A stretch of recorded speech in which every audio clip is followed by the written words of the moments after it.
Welcome back to Wedding Wednesday. These are like all the questions circulating in my brain that I've been getting quotes anywhere for both from. I wish vendors had much better price transparency on their websites. Playing devil's advocate here from the business's perspective, I know why they do this. They said we could stay up, but we couldn't drink the alcohol reserved for the wedding tomorrow. Am I the asshole for wanting to call off my wedding because my fiance's stepmother keeps insisting we're siblings?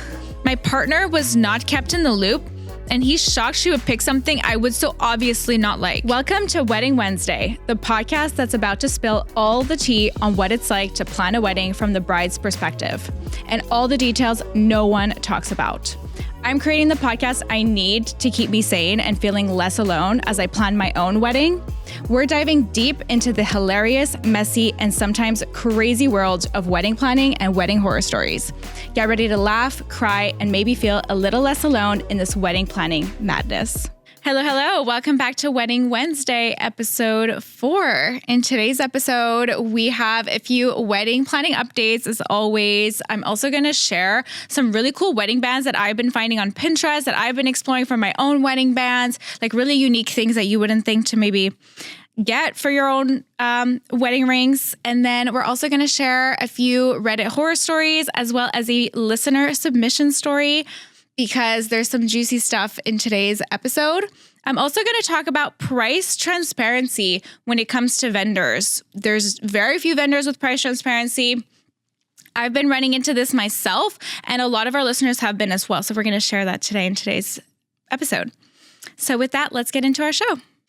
All right, wedding planning update. Last we spoke, we had booked our venue, so that was exciting. Now that the venue is booked, I feel like the next thing I really want to tackle is videographer and photographer.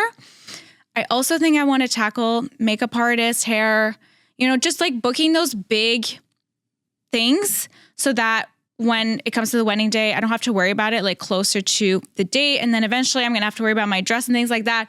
So I just want to make sure that I'm going to get the vendors that I want. So what I've been doing is I had gone to a kind of like a wedding fair a few months back. And at that fair, it was something going to those fairs. Like sometimes they're worth going to. This one I would say was definitely worth going to, but it was so overwhelming. We were there for 2 hours. There's so many booths. In any case, I do suggest that you test it out and you go and you try because you get good ideas and you get the names of vendors, but it is a lot. So in any case, I got a bunch of videographer and photographers' names from that fair, as well as just seeing them pop up on my feed. On my Instagram, my future sister-in-law has been sending me some too to check out. So I've just kind of been collecting them all and putting them in a spreadsheet. And one at a time, I kind of spent like a few hours last Sunday just reaching out to everybody, seeing what their quotes are, what they offer, and what kind of style I really want to go with. That's another thing. A few of the concerns that I'm exploring, or if you will, feeling, is I'm kind of worried that a vendor is going to not fulfill what they say, especially when you work with a vendor that you haven't heard of before.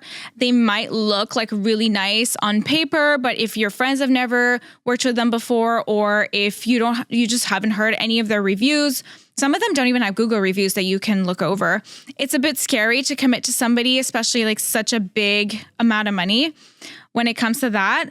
But I'm in the process of researching what I should be looking for in terms of videographer, photographer, as well as the style that I want to go with to make sure that, it's something I really want to nail for our wedding day. It's something I don't want to mess around with. I really want to make sure we have a nice videos and photos to look back on.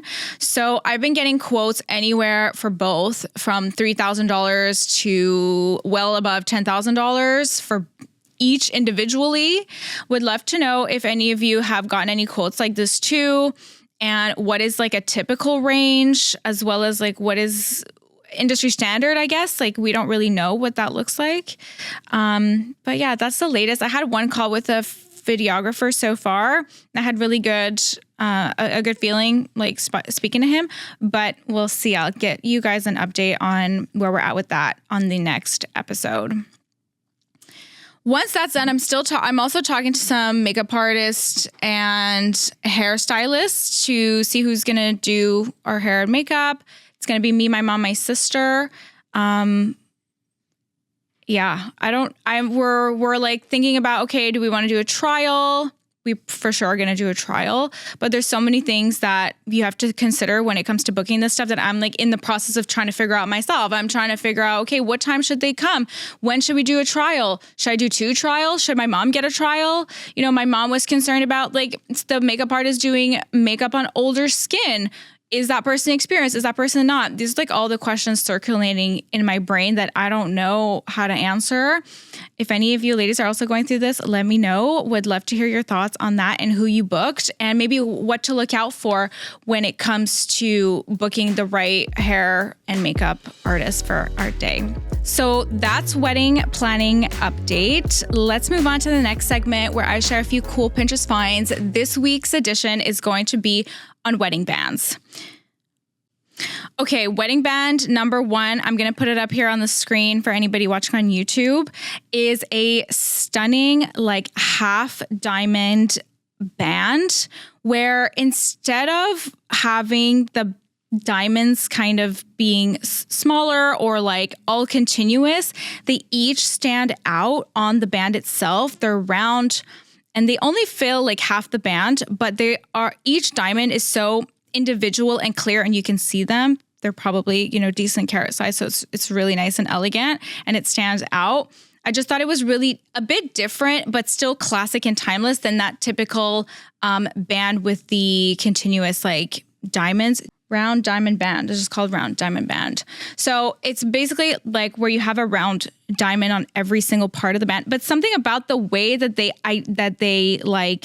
make the diamonds on this band emphasize, like you can really tell they're round, each diamond. I don't know. It's just super elegant. I think it's really pretty. And it looks a little bit unique compared to the typical like bands with the diamonds on them without steering away too far from that. The next band that I really thought was elegant and very unique is a band that has like a mix of diamonds. So they are next to each other. The round diamonds are like next to like a rectangular diamond. And excuse me for not knowing the vocabulary on the diamond cuts, but they're kind of like just posed next to each other in a really beautiful way. And it's super unique because it's a variety of different types of diamonds on this band, but it seamlessly fits together because they ended up putting like smaller round diamonds to almost link each bigger diamond on this band. It's kind of hard to explain. You should definitely look at it on our YouTube channel, but it's so beautiful and unique. I think it would look beautiful next to a solitaire. And if you have like your engagement ring is like mine, where you have just like a solid band on the engagement ring itself, this is a great way to complement your engagement ring and add a little bit of pizzazz, uniqueness, and pop to your ring setting. This next band that I saw is a band where the base of it is a scalloped, almost like scalloped band where it's like in a beautiful zigzag, almost like a bit of like a continuous wave. And in each dip or divot, if you will, the setting like sets. So like the diamond is like within each divot of the band. This is so beautiful, unique. I think it adds really something interesting to your ring setting. And I don't know, it's just the good alternative to the standard band. All of my bands that I've been pinning are gold, mostly because my engagement ring is gold. And so I think it'll go well with my engagement ring. But if you see one of these bands and you prefer it in a a white gold or a sterling silver, by all means, something to send to your jeweler or to just find online to shop to add to your ring for your big day. The last really unique wedding band that I pinned is a thicker band that also goes very well with an engagement ring. And it almost like has like 2 sides to this band, where it's almost like 2 rings, but they're held, like the 2 rings are like next to each other parallel, and they're perpendicularly held by like baguettes throughout the whole band. So it's really pretty as well, really unique. Just something else to think about if you're looking for a more unique wedding band instead of just a standard beautiful diamond band. This is a great alternative for you. I wanted to talk about price transparency in this episode. We had a listener write us and ask literally for us to talk about this. So let me read what she asked and we'll kind of go from there. Should vendors be more upfront or not? This is what she wrote. I wish vendors had much better price transparency on their websites so nearlyweds can figure out what kind of budget they need. I know traditionally there's a certain amount of money that nearlyweds figure they're comfortable spending and then find vendors that fit within that budget. But what if you're starting your budget from scratch? How do you know how much you'll need?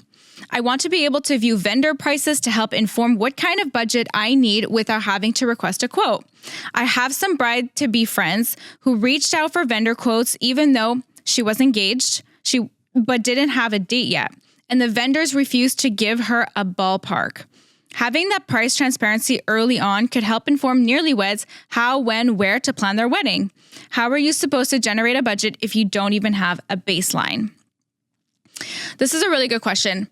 These are also feelings that I've been experiencing myself. I think it gets a bit frustrating when you're just trying to decide, okay, well, is that person within that budget or not for me to entertain speaking to them further? Because at the end of the day, there's only so much money to go around, right? Playing devil's advocate here from the business's perspective, I know why they do this. I personally have a business, and this is something that I've done in my business before. And it's because it helps attract the person to speak to you. So from the business's perspective, they're thinking, let me get on a call with them so I can walk them through my process and what I do. And then at the end of the call, we can outline the different pricing strategies that we have or the different price points to decide together what would be the best fit for them. The higher likelihood of conversion from that potential lead is much higher when you're able to have a conversation with that person before sending out the pricing for them to decide. There's a higher likelihood of that person ghosting the vendor if they have the price list already. So from the business's perspective, that's why they don't have as much price transparency. At least it's one of the reasons why. There's probably a multitude of other reasons, like they want to make sure that if the price of their materials goes up in a couple years, that their pricing reflects that. And so it's harder to do things like locking in a rate that's early on for a few of those reasons. That being said, doesn't mean it's right for the businesses to not share their vendor list pricing before. It's hard to say. Depends on the vendor. So I've had a lot of vendors just send me their prices via email without any problems. And then from there, I will decide whether or not I want to continue to entertain the conversation. But by the same token, I've had some vendors tell me, no, let's get on a call to chat further to see what we can recommend for your needs. And when you have a full-time job and you're planning a wedding at the same time, it's so much to handle at the same time. So I can understand from the bride's perspective, it's really frustrating because I've also felt this, that they're not just going to send me their pricing. It would definitely be helpful if vendors just had their pricing on their website. It would avoid, sending out communication all the time from the bride's perspective, like always having to reach out to vendors. And B, it would help us plan our budget a bit more easily because then we can say, okay, well, I think I want to go with this photographer. This photographer seems to charge this much. Let me price it into my overall budget already. So then once I make my entire budget for every single vendor I want to hire for my wedding, I can make an educated decision and move forward that way. It's hard for the business, though, to track who's actually going to be interested in their stuff if they never get emails. If they're constantly getting emails asking what their pricing is, they can track that person in a CRM. CRM stands for Customer Relationship Management. Thank you. So they can track who they've sent emails to and then follow up with them to make sure that, they're tracking their data for their business, like how often they're converting people, how are they converting people, what it takes to convert somebody and things like that.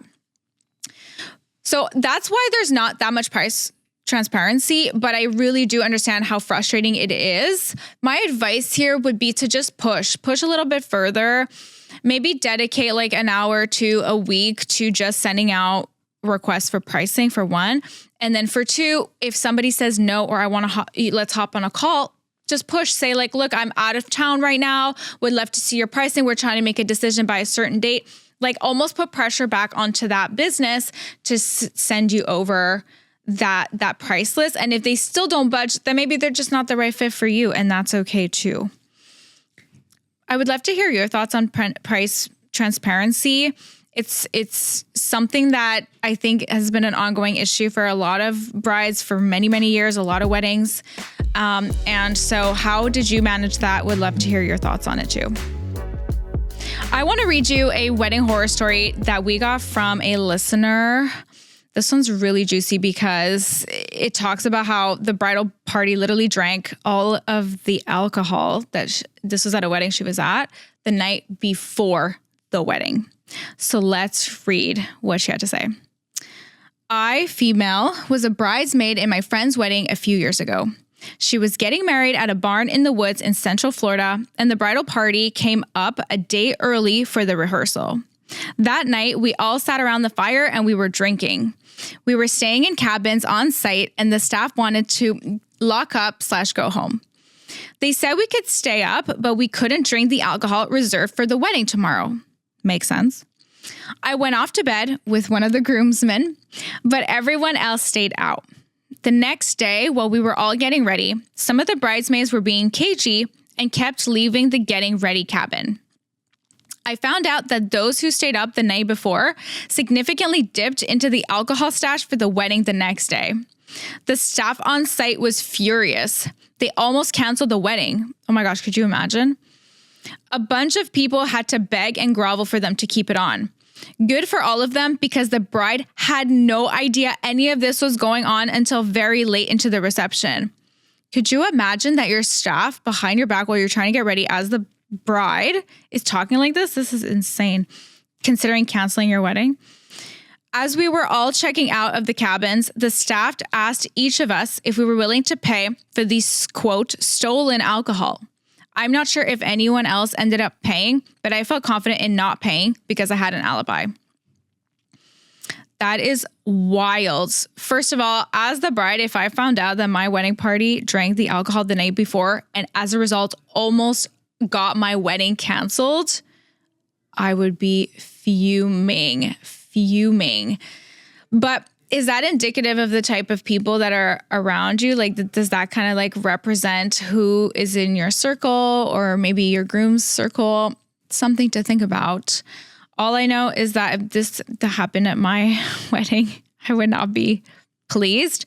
Thank God the staff kept it from the bride because you're already so stressed out. I can imagine you're so stressed out the day before, the day of, the week leading up to your wedding, that to find out that because of your bridal party, you might have almost didn't even have a wedding. Crazy. And then to be left with the bill the next day. I hope the bride and groom weren't left with the bill, but imagine if they had been, that would have been really crazy and not okay. Do not advise for anybody who's in a bridal party. Be a nice, respectful bridesmaid or groomsman. You don't want to be responsible for potentially canceling your friend's wedding. That's all I have to say about that. The next is a question over here. This one came up on Reddit, and I was really interested to hear what brides would have to say about this question because it's an interesting one. It's really an interesting one, and it's not one that you would default to. So here it is on Reddit in the wedding Reddit subreddit. This bride goes, "No bridal makeup?" ? She says, "Do you think I can get away with not wearing any makeup at my wedding? I normally don't wear makeup and hair, and makeup are so stinking expensive. I don't want the pictures to look terrible, so maybe I just throw on some foundation to avoid shininess? Does makeup affect anything else? I don't know. What are your thoughts?" She wrote an update here. It says, Thank you for your thoughts. Everyone came in with my best interest at heart. I especially appreciate those who educated me about why some products help and why others don't. All of this helps me make an informed decision. I'll try out some things ahead of the wedding and see what feels comfortable. I think that if you're considering no makeup for your wedding, it's difficult. This is my reasoning as to why. Firstly, you definitely have, you're being taken into like a million pictures of you are being taken of you, a million videos of you are being taken of you that day. By the same token, I can understand that if you're not used to wearing makeup on the day to day, it can feel really heavy, and you want to feel like yourself on your wedding day. I think a lot of the comments, and I agree with this, were saying that you should try light makeup. Just try different things that feel good to you, or see if you have a friend who's really good at makeup who can just help you test out different things, different methods of application that can help you feel still like yourself, but while just enhancing your natural beauty. I think that's the point of makeup. It's to enhance your natural beauty, the features you already have, and you don't need to pile it on in order to do that successfully. Especially if you're used to not wearing makeup, you definitely won't look like yourself if you're just putting on so much foundation and concealer and lashes and things like that. But if you're taking the time to maybe put on a little bit of concealer, a little bit of blush, a little bit of lip gloss, maybe a little bit of mascara, and you try it out well ahead of the wedding day to see how it feels, I think it could be a really good way for you to have a compromise here where you're still wearing makeup, which enhances your natural beauty, and it will reflect in those pictures without feeling so caked on and like it's not you. Don't forget that cameras wash you out. So definitely something to consider here. But if you're a bride that has not worn makeup on their wedding day, would love to hear from you. How did you feel? Was it a great decision for you in the end? Was it not so much? Would love to hear your thoughts on this. Oh my God, this story is like, okay, this is an Am I the Asshole story? And this is the headline. Oh, geez. This is really bad.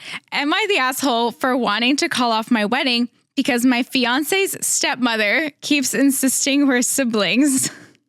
They actually deleted the post. I read it yesterday. Basically, the gist of it was saying that her and her fiance had been dating for about 2-3 years. And at the end, when she first met her stepmother was really cold to her and not super nice to her. Sorry, her stepmother-in-law was not super nice to her.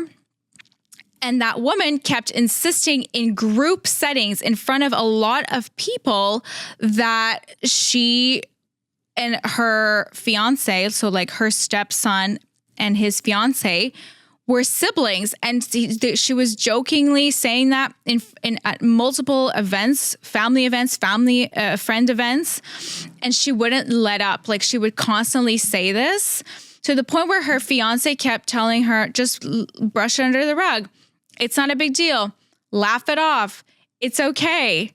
And so she was kind of debating. She was asking this question about whether or not, A, is it okay for her fiance to keep brushing it under the rug and never standing up for them? And B, does she want to marry into a family that disrespects her on a consistent basis? These are big questions that I think a lot of brides ask themselves if they're in situations where their in-laws are really rough on them.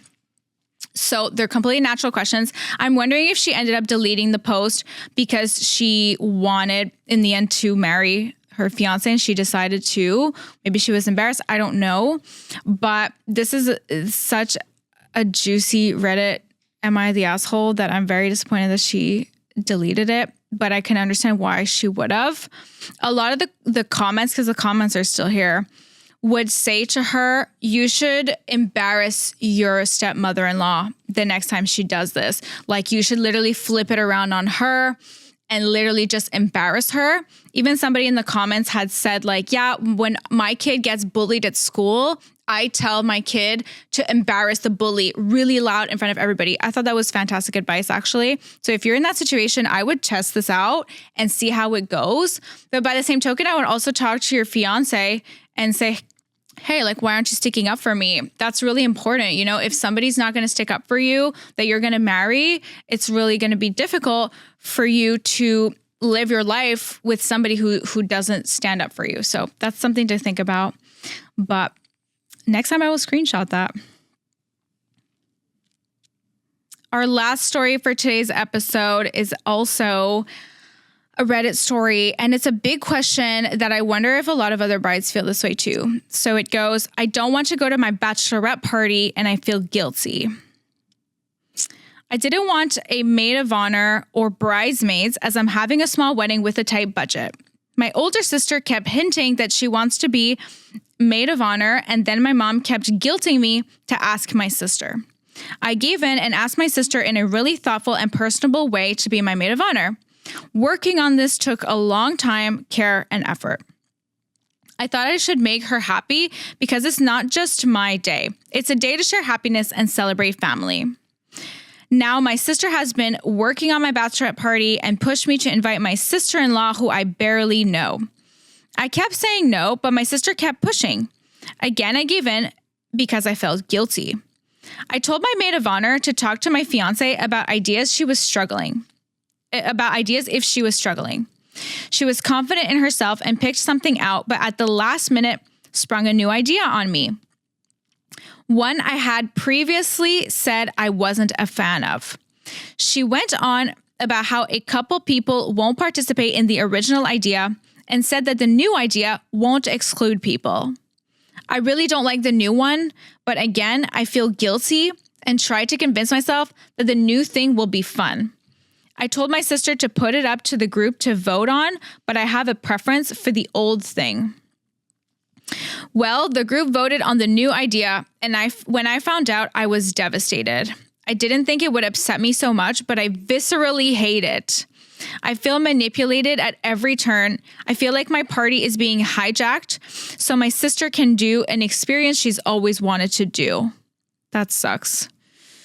If she knew me, she'd know I have no interest in this new activity. I feel physically sick to be in this position. I actually want to fire her as maid of honor altogether because I'm so upset to be in this situation. I don't want to go to my party, but she booked the new activity before I knew the group had voted in its favor. It's twice as expensive as the old activity and non-refundable. So really feel like I have to go because my friends and family have all paid. My partner was not kept in the loop, and he's shocked she would pick something I would so obviously not like. He's offered to cancel or postpone the wedding as a get out of jail card. I just keep hoping I'll get sick on the day so I don't have to go. The thing about my sister is that she's one of those people that you can't be honest with because she'll make a scene. If I even remotely say anything negative to her, I get labeled as an asshole and my family chastises me, which is why I felt so pushed to agree with her and why I don't feel like I can talk to her at all.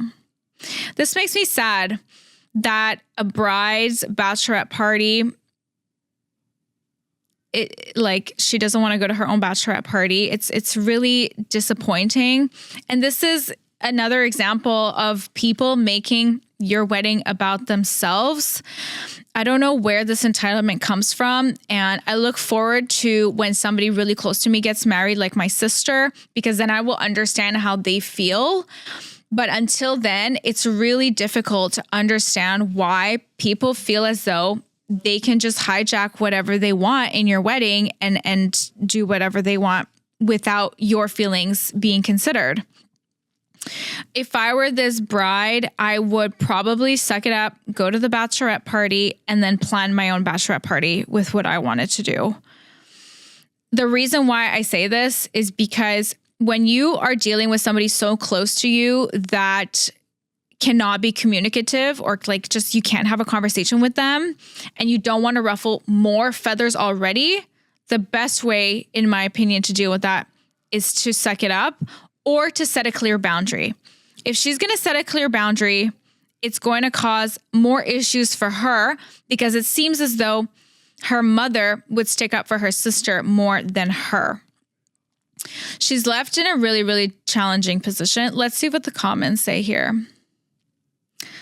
This one person said, you just need to shut this down all the way. You do your wedding how you and your fiance want to, not your sister, not your mother.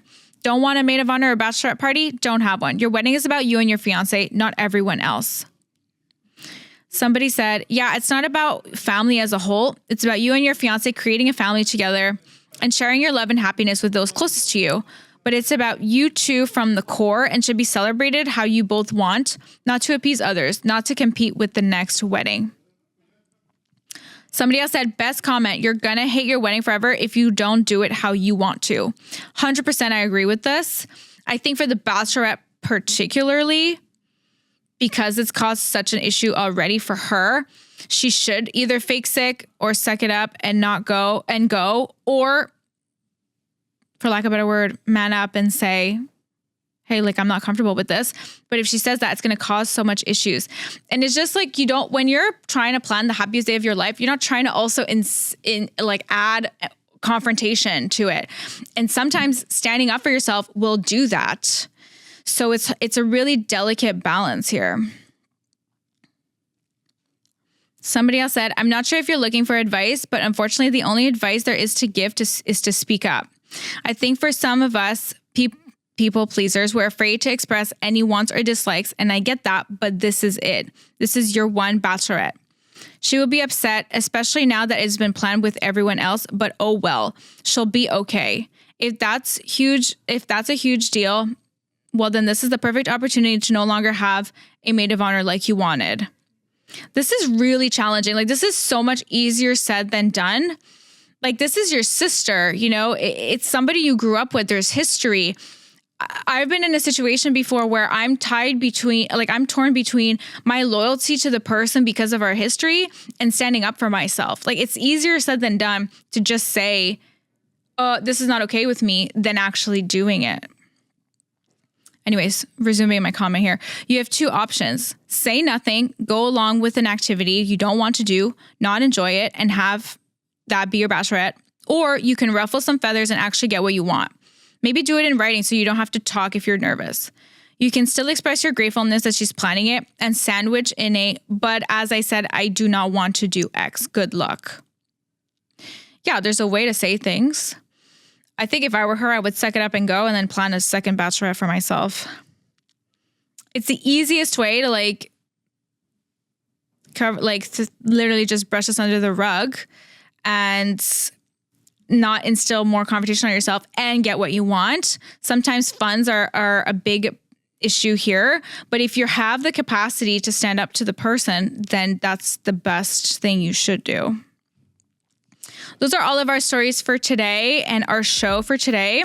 If you have any juicy stories that you would like us to share here on the podcast related to your wedding, whether it's with your future mother-in-law, your own family, yourself, your bridesmaids, or anybody related to your wedding or a wedding you've been to, feel free to submit it at hello@weddingwednesdaypod.com because we'll be reading your submissions here live on the pod. Of course, don't forget to rate, review, comment, share, do all the things for this podcast. It really does help our podcast. And with that, I will see you in the next episode. Bye for now.